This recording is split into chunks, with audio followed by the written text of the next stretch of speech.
Stock market course for beginners के third lecture में आपका स्वागत है। तो पहले दो लेक्चर में हमने इन्वेस्टमेंट के बेसिक्स के बारे में समझा और आज के इस लेक्चर से हम स्टॉक मार्केट की तरफ बढ़ेंगे। तो हम स्टॉक मार्केट को एक बहुत ही बेहतरीन एग्जाम्पल की मदद से समझेंगे और एकदम शुरुआत से समझेंगे ताकि आपके सारे बेसिक डाउट्स क्लियर हो जाए। तो इस पूरे स्टॉक मार्केट को आज हम एक स्टोरी की मदद से समझने वाले हैं और इस स्टोरी के दो मेन कैरेक्टर्स हैं, विवेक और योगेश। मान लेते कि विवेक ने हाल ही में अपना MBA पूरा किया है और विवेक के दिमाग में एक बिजनेस आइडिया आ गई है। विवेक को IT that is information technology में काफ़ी इंटरेस्ट है और विवेक को यह भी पता चलता है कि इंडिया में IT बिजनेस में काफ़ी सारे इश्यूज चल रहे हैं जिसे वो सॉल्व कर सकता है और उन प्रॉब्लम्स को सॉल्व करने के लिए वो एक IT आउटसोर्सिंग बिजनेस शुरू करने की प्लानिंग करता है। तभी विवेक को लगता है कि उसे एक बिजनेस पार्टनर की ज़रूरत है, इसीलिए वो अपने दोस्त योगेश को अप्रोच कर लेता है। तो विवेक योगेश के पास चला जाता है और उसे अपनी पूरी आइडिया बताता है कि IT इंडस्ट्री में कौन कौन से प्रॉब्लम्स है, कैसे हम इन्हें सॉल्व कर सकते हैं, एटसेट्रा एटसेट्रा। अब ये जो योगेश है वो एक IT प्रोफेशनल है जिसे IT इंडस्ट्री का अच्छा खासा एक्सपीरियंस है, तो उसे विवेक की आइडिया अच्छी लगती है और फिर वो एक पूरा बिजनेस प्लान बनाते हैं कि कैसे वो इस कंपनी को शुरू करेंगे, कैसे वो कस्टमर्स को सर्व करेंगे, उनके क्या प्रोडक्ट्स रहेंगे, क्या सर्विसेज रहेंगे, एटसेट्रा। फिर जैसे उनका बिजनेस प्लान रेडी हो जाता है वो अपने बिजनेस पर काम करना शुरू कर देते हैं और कंपनी का रजिस्ट्रेशन करने के लिए निकल पड़ते हैं। कंपनी का रजिस्ट्रेशन करने के लिए वो एक CA को कांटेक्ट करते हैं और जनरल कंसल्टेंसी प्राइवेट लिमिटेड नाम से अपनी कंपनी फॉर्म कर लेते हैं। विवेक और योगेश अपनी company general consultancy private limited में 50-50% पार्टनरशिप रखते हैं, यानी कंपनी पर 50% हक विवेक का रहेगा और 50% हक योगेश का रहेगा, यानी दोनों के पास कंपनी की आधी आधी ओनरशिप रहेगी। कंपनी फॉर्म करने के बाद वो अपना प्रोडक्ट और सर्विस डेवलप करने पर काम शुरू कर देते हैं और साथ ही कस्टमर्स भी ढूंढने लगते हैं। योगेश को IT इंडस्ट्री में अच्छा खासा एक्सपीरियंस है, जिसकी वजह से योगेश के IT इंडस्ट्री में अच्छे खासे कॉन्टैक्ट्स थे, जिसके चलते जनरल कंसल्टेंसी को अपने शुरुआत के कुछ क्लाइंट्स मिल जाते हैं और उनका बिजनेस चलने लगता है। देखो, कोई भी बिजनेस हो, शुरुआत में डिफिकल्टीज तो जरूर आती है और इस बिजनेस में विवेक और योगेश को भी काफी सारी डिफिकल्टीज आती है, लेकिन वो उन डिफिकल्टीज पर मात करते हैं और आगे बढ़ते हैं।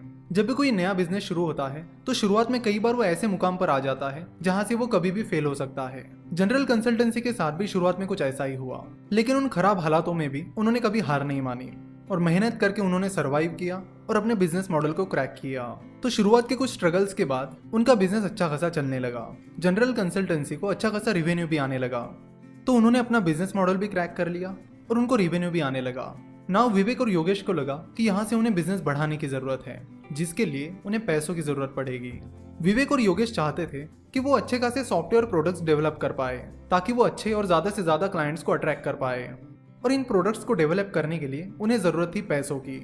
नाउ अब पैसा कहाँ से आएगा? विवेक और योगेश के पास तो कुछ सेविंग नहीं थी, उनकी जो भी सेविंग थी उन्होंने अपना बिजनेस शुरुआत करने के लिए लगा दी थी। साथ ही जब उन्होंने कंपनी शुरू की थी तब उन्होंने अपने दोस्तों से भी कुछ पैसे उधार लिए थे, अपने रिश्तेदारों से भी कुछ पैसे लिए थे। तो इस तरह दोस्त, रिश्तेदार और अपनी सेविंग, ये रास्ता तो उनके लिए बंद हो चुका था। तो अपने बिजनेस की फंडिंग के लिए वो कुछ और रास्तों की तलाश कर रहे थे। तो विवेक और योगेश ने देखा कि वो कहाँ कहाँ से पैसा उठा सकते हैं। तो उनके सामने बैंक का ऑप्शन था, एंजल इन्वेस्टर्स का ऑप्शन था, वेंचर कैपिटल का ऑप्शन था और स्टॉक मार्केट का ऑप्शन था। तो विवेक और योगेश को लगा कि ये कुछ ऑप्शंस है जिनके बारे में उन्हें सोचना चाहिए। तो विवेक और योगेश ने जिन 4 ऑप्शंस के बारे में सोचा वो 2 कैटेगरीज में बढ़ते हैं, डेट फाइनेंसिंग और इक्विटी फाइनेंसिंग। चलो तो समझते हैं कि ये डेट फाइनेंसिंग और इक्विटी फाइनेंसिंग क्या होती है। बैंक एक डेट फाइनेंसिंग का ऑप्शन है। जब कोई कंपनी बैंक से लोन लेती है तो उसे वो पैसा ब्याज यानी इंटरेस्ट के साथ वापस करना होता है। तो बैंक से लिया हुआ कर्ज डेट फाइनेंसिंग में आता है। अब बात करते हैं इक्विटी फाइनेंसिंग की। जब कोई कंपनी इक्विटी फाइनेंसिंग से पैसा उठाती है तो वो पैसा कंपनी को वापस नहीं करना होता। For example angel investing, venture capital, stock market, ये सारे इक्विटी फाइनेंसिंग के तरीके हैं। तो जब कोई एंजल इन्वेस्टर किसी स्टार्टअप में इन्वेस्ट करता है तो उस स्टार्टअप को, उस एंजल इन्वेस्टर को उसका पैसा रिटर्न नहीं करना होता। तो उस एंजल इन्वेस्टर ने इन्वेस्ट किए हुए पैसों के बदले में कंपनी को उन्हें कंपनी में ओनरशिप देनी होती है, यानी भागीदारी देनी होती है। तो विवेक और योगेश के पास 2 ऑप्शंस थे, डेट फाइनेंसिंग या इक्विटी फाइनेंसिंग। डेट फाइनेंसिंग में उनके पास ऑप्शन था कि बैंक से लोन लेना और इक्विटी फाइनेंसिंग में उनके पास ऑप्शन था एंजल इन्वेस्टर, वेंचर कैपिटल या स्टॉक मार्केट से फंडिंग उठाना। अगर वो बैंक से पैसे लेते हैं तो उन्हें वो पैसा ब्याज के साथ वापस करना होगा, और अगर वो स्टॉक मार्केट, एंजल इन्वेस्टर्स या वेंचर कैपिटल से फंडिंग उठाते हैं तो उन्हें उन इन्वेस्टर्स को अपनी ओनरशिप देनी पड़ेगी। अब इन्वेस्टर्स को ओनरशिप देने के बाद विवेक और योगेश का ओनरशिप पैटर्न क्या रहेगा, डेट फाइनेंसिंग के क्या फायदे और नुकसान हैं, इक्विटी फाइनेंसिंग के क्या फायदे और नुकसान हैं, इसे हम नेक्स्ट लेक्चर में देखेंगे। और नेक्स्ट लेक्चर में इस स्टोरी को हम कंटिन्यू करेंगे। आशा करता हूँ कि आपको आज का ये लेक्चर पसंद आया।